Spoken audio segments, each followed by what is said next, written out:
Pelajaran Hujan. Cerpen Masdar Jainal, Republika 9 Desember 2012. Lelaki itu kembali membuka gorden, mengintip bingar hujan di luar jendela. Langit hampir gelap, dan hujan masih saja berdebaman menikam apa saja. Lelaki itu menghela napas. Ia benar-benar cemas pada istrinya yang sudah hampir 4 jam belum juga sampai di rumah. Mungkin ia takkan secemas itu jika istrinya tidak dalam keadaan hamil tua. Ia menyesal sudah menyuruh istrinya naik taksi seorang diri. Ia memang tak punya pilihan. Hujan turun deras sekali dan ia lupa membawa jas hujan yang biasanya ia siapkan di jok motor. Lelaki itu membayangkan kemungkinan buruk yang akan terjadi jika ia nekat membonceng istrinya pulang dalam keadaan hujan sederas itu. Dengan motor telanjang, jalan menuju rumah begitu berkelok dan sangat licin bila hujan turun. Beberapa hari lalu, seorang pengendara motor terjungkal dan terluka parah di tikungan jalan itu. Sebab itulah ia menyuruh istrinya untuk naik taksi.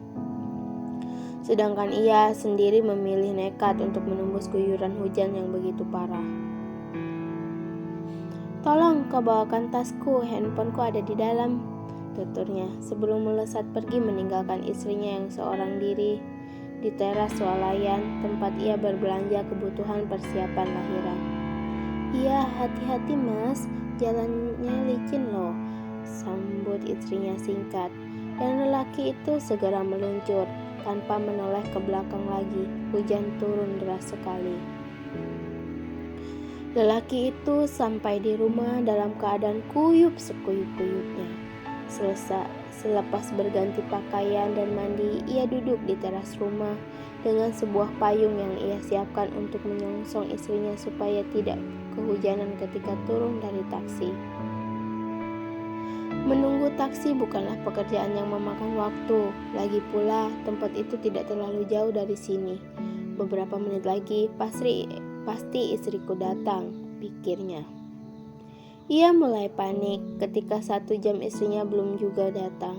Ia ingin menghubungi istrinya, sudah sampai di mana sekarang.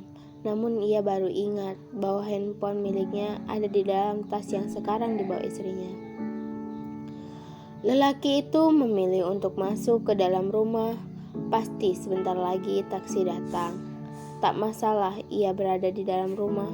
Toh kalau ada suara mobil berhenti di depan rumah, pasti kedengaran. Tapi hujan kali itu benar-benar berisik, hingga kepanikannya bertambah-tambah. Untuk menenangkan diri, lelaki itu beranjak ke dapur dan menyeduh 2 cangkir teh hangat. 1 untuknya dan 1 lagi untuk istrinya. Sebentar lagi pasti istriku sampai. Dingin-dingin begini pasti akan sangat nyaman menyeruput teh hangat berdua-duaan. Lelaki itu kembali menyingkap gorden jendela. Hujan mereda sejenak dan kembali menderas. 2 cangkir teh mendingin menguap di atas meja. Yang 1 masih utuh, yang 1 tinggal separuh. Lelaki itu masih berdiri di balik jendela, menatap ruahan hujan yang seperti ditumpahkan begitu saja dari bejana raksasa. Ia menatap nanar 2 pohon kelengkeng yang berayun-ayun di depan rumah karena kibasan angin. Ia bertanya-tanya, sedang apakah istrinya sekarang? Apa ia baik-baik saja? Entah mengapa tiba-tiba membayangkan ketika istrinya tengah menunggu taksi. Tiba-tiba istrinya merasakan kontraksi pada janinnya. Lantas sebelum taksi datang, beberapa orang membawa istrinya ke rumah sakit. Ia membayangkan di sebuah rumah sakit, istrinya sedang berjuang mati-matian untuk melahirkan bayi pertamanya. Ia membayangkan istrinya mengejan, bersimbuh peluh, ketubannya pecah, bergumul darah, dan ia tidak ada di sana, di samping istrinya. Pasti itu sangat sulit, melahirkan tanpa seorang suami di sebelahnya, tanpa seorang suami yang menghibur payahnya, menyemangatinya. Ia tersadar dari lamunan jauh itu ketika sebuah mobil menderum. melintas depan rumahnya, hanya melintas, tidak berhenti. Ia baru sadar kalau ia terlampau khawatir. Matanya sedikit berair. Tidak, itu tidak akan terjadi, kata dokter. HPL istriku masih awal bulan depan, sekitar 2 pekan lagi. Ia menghela napas berat dan kembali ke sofa, merebahkan tubuh dan pikiran yang cemas. Sekali lagi lelaki itu menengok jam yang membeku di pusat dinding. Sudah hampir 3 jam lebih dan istrinya belum juga kembali. Langit sudah sempurna didekap gelap. Ia semakin khawatir. Sebenarnya ia sudah menyiapkan jas hujan dan bersiap untuk menyusul istrinya kembali. Namun hujan di luar semakin parah, deras sekali, lebih deras dari sebelumnya. Ia juga khawatir jika istrinya sudah terlanjur naik taksi. Perjalanannya yang susah payah itu hanya akan berbuntut sia-sia. Saya akan menunggu sampai setengah jam lagi. Jika setengah jam ke depan istriku belum datang, aku akan benar-benar menyusulnya. Tak peduli gelap, tak peduli hujan, aku akan menyusulnya, pikirnya berapi-api. Sekilas ia mendengar deruman mobil melintas di jalan depan rumah. Itu dia, pikirnya. Maka segeralah ia berlari menyongsong deruman itu. Namun sayang, itu hanya deruman mobil tetangga yang lewat sepulang kerja. Ia kembali mengempaskan napas berat dan terduduk di sofa dengan tubuh lemas. Teh di atas meja sudah tandas. Ia berjanji tidak akan menyeruput teh milik istrinya yang ia buat sendiri. Ia ingin istrinya tahu bahwa ia sangat peduli, bahwa ia sangat khawatir. Sekali lagi, sayup-sayup ia mendengarkan suara deruman mobil. Entahlah, ia tidak yakin apakah itu suara deruman mobil atau hanya suara hujan yang tak henti-henti. Dengan langkah terhuyung, ia berjalan mendekati jendela, membuka gorden yang bergoyang-goyang, dan lihatlah, di luar tidak apa-apun kecuali hujan yang menambah kepanikannya. Mengapa hujan ini tidak juga berhenti? Ia mulai menyalahkan hujan. Harusnya aku membawa sendiri handphoneku. Ia mulai menyalahkan handphone. Seharusnya aku membawa jas hujan. Ia menyalahkan jas hujan. Suami macam apa aku ini? Ia menyalahkan dirinya sendiri. Lelaki itu masih berdiri di muka jendela. Ia menyaksikan 2 pohon kelengkeng di depan rumahnya menjadi buram seperti bayang-bayang. Hujan kali ini benar-benar parah, serupa kabut-kabut air yang menyusun sebuah rencana tak terduga. Entah mengapa, tiba-tiba ia membayangkan istrinya memanggil taksi yang salah.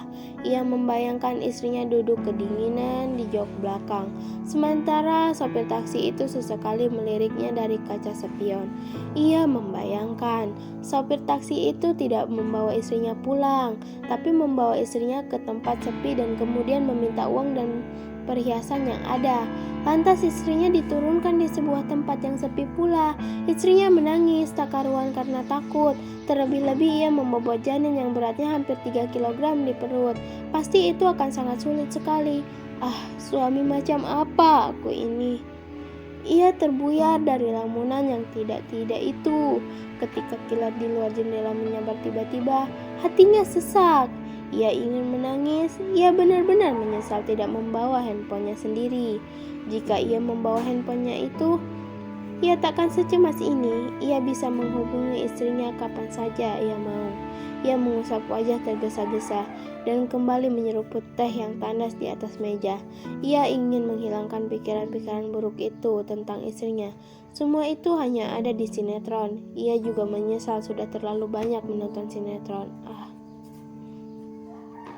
Ini sudah terlalu lama. Aku tak akan menunggu lagi. Lelaki itu menyahut jas hujan yang sudah terlipat rapi di atas meja. Hampir 4 jam sudah. Menunggu taksi tak mungkin selama itu. Ia harus segera menyusul istrinya kembali. Ia bergegas, mengenakan jas hujan, mengeluarkan motor yang masih kuyup. Ia mengunci pintu dan melesat menembus hujan. Hujan yang sangat deras, sederas rasa khawatir yang meluap-luap di dadanya. Hujan bukanlah apa-apa, sederas apapun ia akan tetap menembusnya. Secepat kilat, lelaki itu meluncur dengan motornya, berseliwut dari tikungan ke tikungan, melesat dari jalan ke jalan, menembus hujan yang seperti tak peduli pada apa-apa. Dalam perjalanan yang kuyup dan gigil itu, lelaki itu terus menggumam doa. Ia terus memikirkan nasib istrinya yang juga belum kembali. Beberapa menit ia telah sampai di swalayan tempat semula istrinya menunggu, dan di sana ia tidak melihat siapa-siapa. Ia bertanya pada beberapa orang yang melintas, kepada satpam yang berdiri depan gerbang, dan tak seorang pun memberikan jawaban yang bisa membuatnya lega. Tak banyak kata, bergegaslah lelaki itu ke rumah sakit terdekat. Sesampainya di rumah sakit, ia segera menemui resepsionis dan menanyakan apakah ada wanita hamil yang mungkin datang beberapa jam lalu, dan resepsionis itu menjawab tidak ada.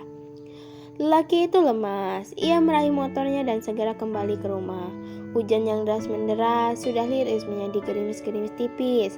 Ketika lelaki itu sampai di depan rumah, hujan sudah hampir reda. Di teras rumah, ia melihat sosok perempuan tengah berdiri mematung, mengelus perutnya yang buncit. Tanpa sepatah kata, lelaki itu segera menghambur memeluk perempuan itu erat-erat. Seolah mereka telah terpisah begitu lama, dan hujan pun kembali turun dengan derasnya. Ketika hujan turun berlarat-larat, malam akhir November 2012.